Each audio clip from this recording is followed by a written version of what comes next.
देखिए दोस्तों, BA second year में वैदिक युग के बाद जोगीमारा की गुफा, ये बहुत इंपॉर्टेंट क्वेश्चन है। आप देखें जोगीमारा की गुफा, इसके बारे में देखिए। अभी मैं आपको थ्योरी बताऊंगा, बहुत लंबा है, 3-4 पेज का है, तो मैं इतना बता रहा हूँ, फिर आपके सामने पढ़ूंगा। आप वाइज समझ जाना, ये आपके लिए अच्छा पड़ेगा, मेरे लिए भी अच्छा पड़ेगा, क्योंकि बहुत लंबा है, कितना मैं लिख के समझाऊंगा, इसके लिए थोड़ा सा लिखा हूँ। और आप देखिए, भारत में प्राचीन काल के चित्रों में जोगीमारा की गुफा, भारत के प्राचीन काल के चित्रों में जोगीमारा की गुफा के चित्र महत्वपूर्ण हैं। ये गुफाएं मध्य प्रदेश के अमरनाथ नामक स्थान के नर्मदा नदी के उद्गम पर स्थित है।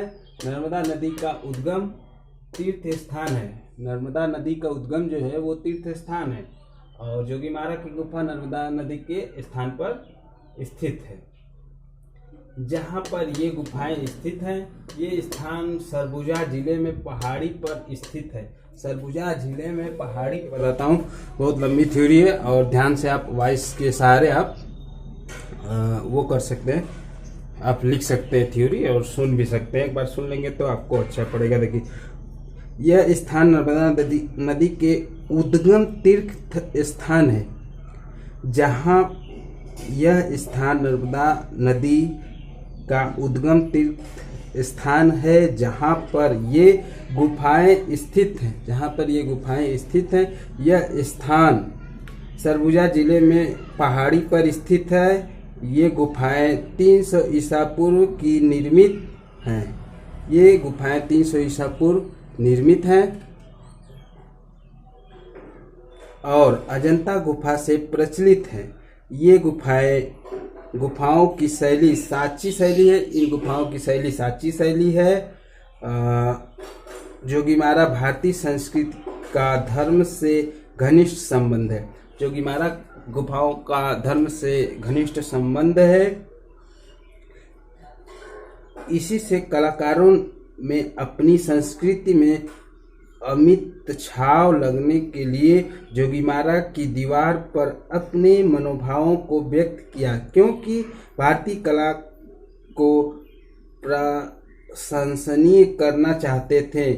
इनको चित्रों में साधन प्राप्त नहीं हुआ। इसी पहाड़ी में रायगढ़ एक मंदिर है।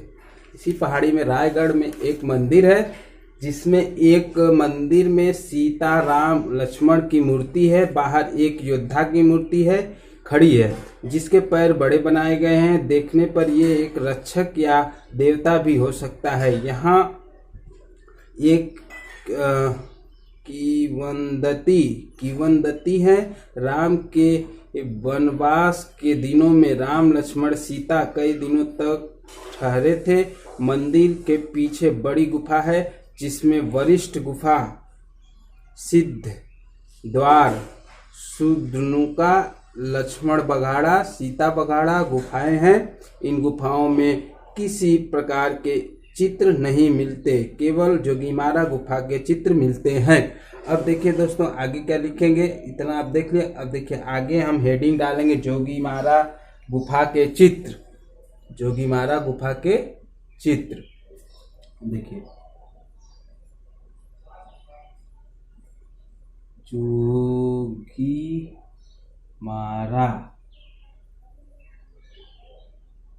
गुफा के चित्र।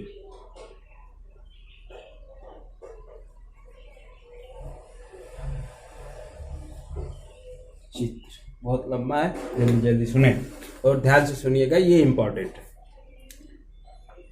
जोगीमारा गुफा 6 फीट लंबी और 4 फीट चौड़ी है।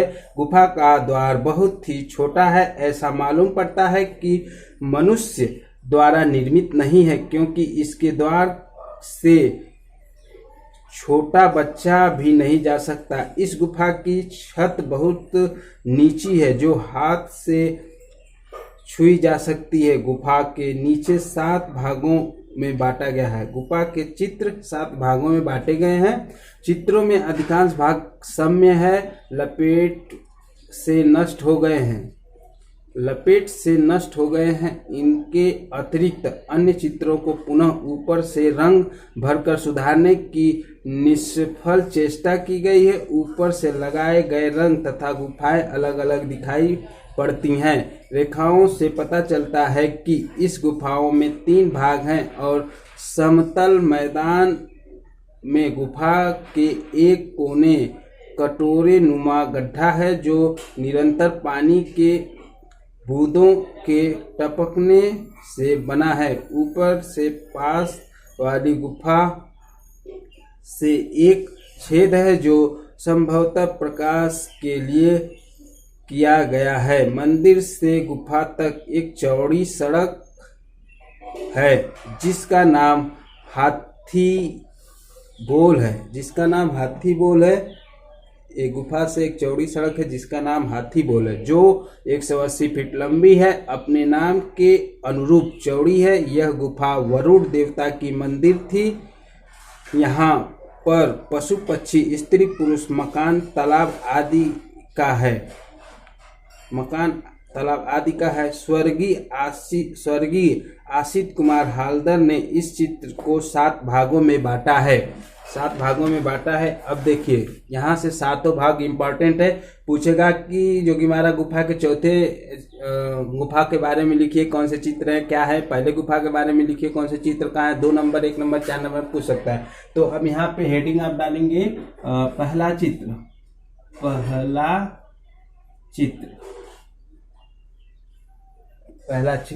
तो पहला चित्र में देखिए क्या है, बहुत ध्यान से सुनिएगा आप लोग।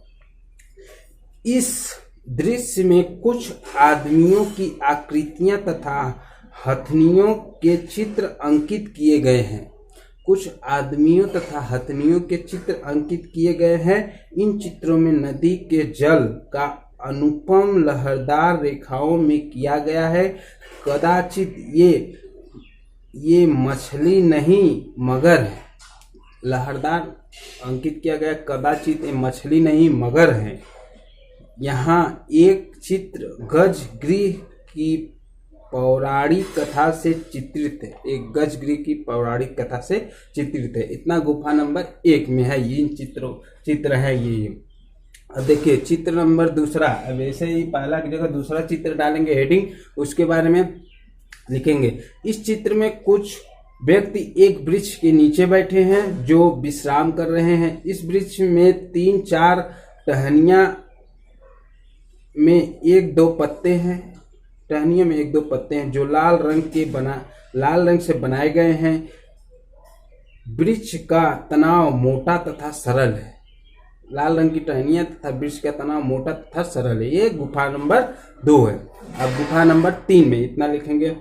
इस चित्र में सफेद पृष्ठभूमि पर काली रेखाओं द्वारा एक बांध का दृश्य अंकित किया गया है। इस चित्र में लाल कुमुदनी के पुष्प अंकित हैं।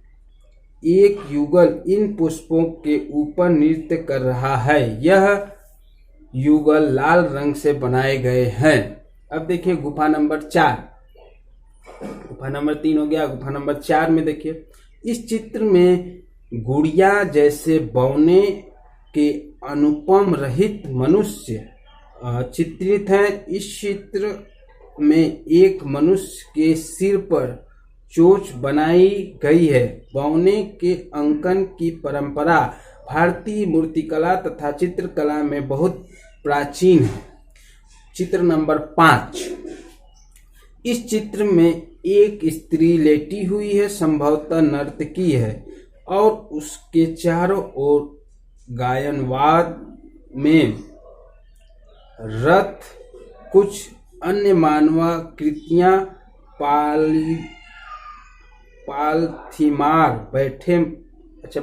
मार के बैठे बनाए गए हैं। इस चित्रों की रेखाएं अजंता के प्रारंभिक चित्रों के मान है। देखिए 5वीं गुफा के चित्र एक बार और देखिए। इस चित्र के एक स्त्री लेटी हुई संभवतः नर्तकी है और उसमें चारों ओर गायनवाद में एक रथ कुछ अन्य मानवाकृतियों के पालथीमार बैठे बनाए गए हैं। इस चित्रों की रेखाएं अजंता के प्रारंभिक चित्रों के मान हैं। चित्र नंबर 6, छठवां चित्र नंबर देखें। इस चित्र में प्राचीन ढंग से रथों जैसे चित्रों का अंकन दिखाई देता है। रथों जैसे चित्रों का अंकन दिखाई देता है। अब देखिए चित्र नंबर 7। इस दृश्य में ग्रीक रथों के सामने भवन बनाए गए हैं। यह चित्र तथा इसके आगे एक अधिकांश भाग नष्ट हो गया है, अतः अधिक अनुमान लगाना कठिन है।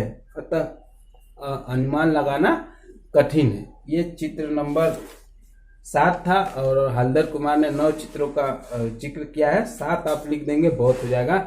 9 में 8 और 9 ये गुफाएं दब गई हैं, इसके बारे में कोई जानकारी नहीं मिल पाएगी। ये देखिए अब इसमें जोगीमारा के चित्रों में चित्र विधान कैसा था वो देखिए। अब यहाँ पे हम हेडिंग डालेंगे चित्र विधान। देखिए हेडिंग डालेंगे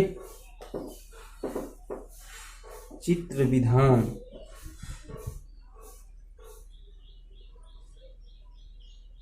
चित्र विधान ऐसा नहीं कि पेपर के लिए, आपको बीए सेकेंड ईयर में पढ़ते हैं तो आपको ये जानकारी होना चाहिए चित्र विधान क्या है। इस गुफा में बनाए गए चित्र भित्तियों पर इस प्रकार बनाए गए हैं।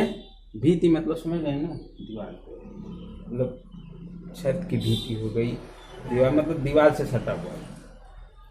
इस प्रकार बनाए गए जो पारस्परिक और काल्पनिक होने के कारण महत्वपूर्ण स्थान रखते हैं। इन चित्रों में केवल 3 रंगों का प्रयोग किया गया है, लाल, सफेद और काला। इन चित्रों में मनुष्य और जानवर एक प्रकृति को एक साथ पहली बार चित्रित किया गया है। एक प्रकृति को एक साथ पहली बार चित्रित किया गया है जो मनुष्य की संवेद्यता और कल्पना समर्थक है। संवेदनता और कल्पना समर्थक है, मतलब कल्पना करके बनाया गया। अब देखिए यहाँ से चालू हो जाएगा बौद्ध काल। बौद्ध काल, वैदिक काल के बाद आ गया बौद्ध काल। बौद्ध काल में आप पढ़ेंगे अजंता की गुफा। अगले चैप्टर रहेगा अजंता की गुफा और उसकी स्थिति। और फिर अजंता का गुफा थोड़ा लंबा है, इसकी खोज है, लगभग 29 चित्र है इसमें। और दोस्तों कुछ भी दिक्कत हो तो कमेंट करके बोले, लाइक करें वीडियो में। कुछ भी दिक्कत हो तो कमेंट करके बोले, अगले दिन आपका सलूशन मिलेगा उस वीडियो का। बहुत बहुत धन्यवाद।